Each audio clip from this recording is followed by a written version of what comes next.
ఉపాధ్యాయురాలి మరణంతో విద్యార్థులు ఎమోషనల్ అవుతున్నారు. లక్ష్మీ మేడం తమను ప్రేమగా చూసుకుంది అంటూ కూడా విద్యార్థులు భావోద్వేగంగా చెప్తూ ఉన్నారు. ఎంత అల్లరి చేసినా ప్రేమగా పాఠాలు చెప్పేవారంటూ కూడా ఆవేదన వ్యక్తం చేస్తున్నారు ఆ విద్యార్థులు. కన్న కొడుకుల్లా చూసుకున్నారంటూ కూడా కన్నీరు పెడుతున్నారు. ఉపాధ్యాయురాలు లక్ష్మీ మరణంతో పాఠశాల ఒక్కసారిగా కూడా మూగబోయింది. లక్ష్మిని దారుణంగా చంపిన కొడుకు యశ్వంత్ కడప జిల్లా ప్రొద్దుటూరులో ఈ ఘటన చోటు చేసుకుంది. లక్ష్మీదేవి కూడా మాకు చదువు బాగా చెప్పింది.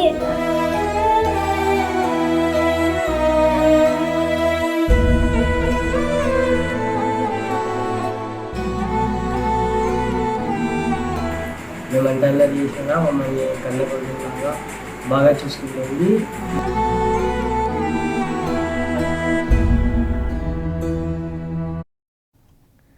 కడప జిల్లా ప్రొద్దుటూరులో జరిగిన దారుణ ఘటన యావత్ సమాజాన్ని కల్చివేస్తుందని చెప్పుకోవచ్చు.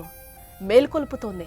చిన్నప్పటి నుంచి కనిపించిన తల్లినే ఓ దుర్మార్గుడు, ఓ సైకో అత్యంత దారుణంగా గొంతుకోసి చంపేశాడు. అయితే కొడుకు మానసిక పరిస్థితి, కుటుంబ సమస్యలు కావడం ఏవైనా తల్లిని కన్న కొడుకే చంపేయడం స్థానికంగా కలవర పెడుతోందని కూడా మనం చెప్పుకోవచ్చు. లక్ష్మి ఏ స్కూల్లో అయితే పాఠాలు చెప్తూ ఉంటారో అదే స్టూడెంట్స్ కూడా ఈరోజు ఆవేదన వ్యక్తం చేస్తున్న సిచ్యువేషన్స్ అయితే ఆ స్కూల్లో కనిపిస్తున్నాయని కూడా చెప్పుకోవచ్చు. ఆమె లేని లోటు కూడా ఎవరు పూడ్చలేరని కూడా పిల్లలు ఆవేదన వ్యక్తం చేస్తున్నారు. కన్నీటి పర్యంతం అవుతున్నారు, భావోద్వేగం అవుతూ ఉన్నారు కూడా. కడుపున పుట్టిన కొడుకు అతి కిరాతకంగా ఒక సైకోలాగా మారి చంపేస్తే ఆమె విద్యాబుద్ధులు చెప్తున్న పిల్లలు, స్టూడెంట్స్ ఈరోజు ఆమె కోసం పరితపిస్తున్నారు. మమ్మల్ని టీచర్ లాగా కాదు, కన్న తల్లిలాగా చూసుకుంటుంది అంటూ కూడా ఆ పిల్లలందరూ కూడా భావోద్వేగంతో వాళ్ళ గుండె కూడా బరువెక్కిపోయిందని చెప్పుకోవచ్చు. మృతురాలు పూర్తి పేరు ఉప్పలపాటి లక్ష్మీదేవి. ఆమె పోలియో బాధితురాలైన ప్రభుత్వం పాఠశాల ఉపాధ్యాయురాలుగా పనిచేస్తూ ఉన్నారు. ఎంత కష్టం వచ్చినా కూడా స్కూల్కి మాత్రం టైంకి వచ్చేవారట ఆవిడ. అందుకే ఆ స్కూల్లో మిగిలిన ఉపాధ్యాయులతో పాటు స్కూల్ విద్యార్థులకు ఆమంటే చాలా ఇష్టమని కూడా చెప్తూ ఉన్నారు.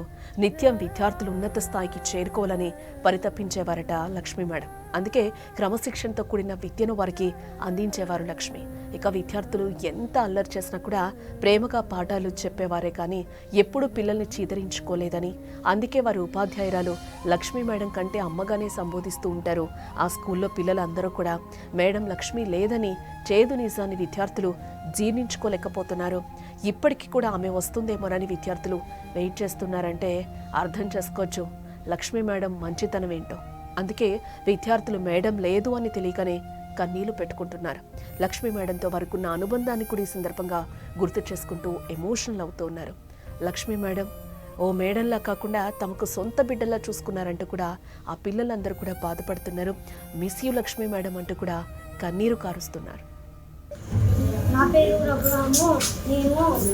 నేను సుబ్రహ్మణ్యం స్కూల్లో చదువుతున్నాను. లక్ష్మీదేవి కూడా మాకు చదువు బాగా చెప్పింది.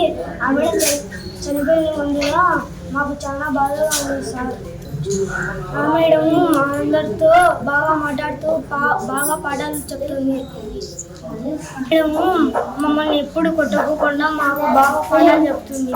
ఆ మేడం చనిపోయిన ముందుగా మాకు చాలా బాధగా ఉంది.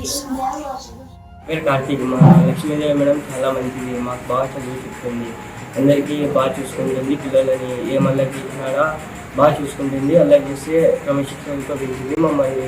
ఇప్పుడు మేడం చనిపోయిన మాకు చాలా బాధగా ఉంది.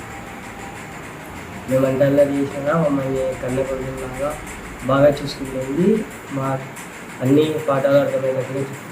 ఈరోజు అలాంటి మేడం చనిపోవడం చాలా బాధగా. స్టూడెంట్స్ ఏం చెప్తున్నారో కూడా మనం విన్నాం. లక్ష్మీ మేడం మమ్మల్ని చాలా బాగా చూసుకుంటారు, సొంత పిల్లల్లాగా చూసుకుంటారు, ఎప్పుడు కూడా కొట్టి విద్యాబుద్ధులు చెప్పరు, మాకు ప్రేమగా చూసుకుంటూ కూడా విద్యాబుద్ధులు నేర్పిస్తూ ఉంటారు, ఎప్పుడు ఆమె మమ్మల్ని కొట్టలేదు అంటూ కూడా పిల్లలు కింద భావోద్వేగానికి గురవుతూ ఉన్నారు. వాళ్ళ మాటలన్నీ కూడా చెప్తూ ఉన్నారు.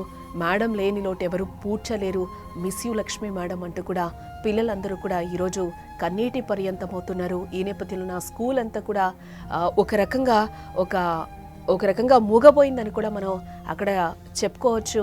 తన సైకో కొడుకు ఎవరైతే ఉన్నారో యశ్వంత్, ఒక్కగానొక్క కొడుకు లక్ష్మీ దంపతులకైతే ఆ సైకో ఈరోజు ఆమెని అతి కిరాతకంగా, అతి దారుణంగా ప్రొద్దుటూరులో చంపేసిన ఘటన ప్రపంచవ్యాప్తంగా కూడా ఈరోజు సంచలనం రేపుతోందని కూడా మనం చెప్పుకోవచ్చు. లక్ష్మీదేవి భాస్కర్ రెడ్డి దంపతులకు యశ్వంత్ ఒక్కగానొక కుమారుడు. తిను కొంచెం మైండ్ డిస్టర్బ్డ్గా ఉంటారని కూడా చెప్తున్నారు. దీనికి సంబంధించి కూడా తను మెడిసిన్స్ వాడుతున్నాడు. ఒక రకమైన పబ్జీ వాడి కూడా తను మైండ్ డిస్టర్బ్ అయ్యింది కూడా అని చెప్తున్నారు. రకరకాల వాదనలు అయితే వినిపిస్తూ ఉన్నాయి. సైకో యశ్వంత్ తల్లిని చంపిన నిందితుడు ఎవరైతే ఉన్నాడో వీడికి సంబంధించి కూడా చాలా రకాలుగా న్యూస్ అయితే వస్తూ ఉంది. ఒక 10,000 రూపాయలు ఇవ్వలేదు అనే దీంతోనే ఈరోజు హైదరాబాద్లో ఉండే యశ్వంత్ సొంత ఊరికెళ్ళి కూడా ఈరోజు ఒక గవర్నమెంట్ ఉపాధ్యాయులైన లక్ష్మిని ఈరోజు చంపేసిన సిచ్యువేషన్ అయితే మనకి కనిపిస్తుంది.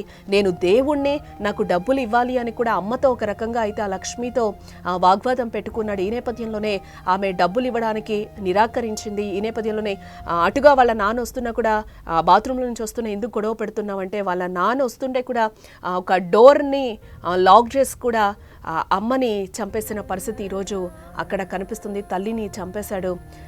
డబ్బులు ఇవ్వలేదు అన్న దీంతో నేను దేవుణ్ణి, నాకు డబ్బులు ఇవ్వాలి, ఇవ్వకపోతే నేను చంపేస్తాను అన్న దీంతో కూడా నేను దేవుణ్ణి అని చెప్తున్నా కూడా తన తల్లి పట్టించుకోలేదు అని కూడా పోలీసుల విచారణలో తేలినట్లుగా కూడా తెలుస్తోంది. ఈ నేపథ్యంలోనే చంపేశాను, నేను దేవుణ్ణి అని చెప్తున్నా కూడా వినట్లేదు, అందుకే దేవుడి దగ్గరికి డైరెక్ట్గా పంపించానని కూడా ఈరోజు ఆ సైకో పోలీసుల విచారణలో చెప్తూ ఉన్నాడు.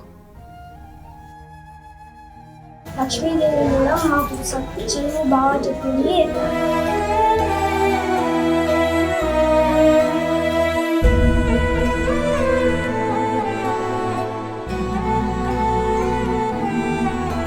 మేమంతా చేసినా మమ్మల్ని కన్న కొడుకులాగా బాగా చూసుకుంటుంది.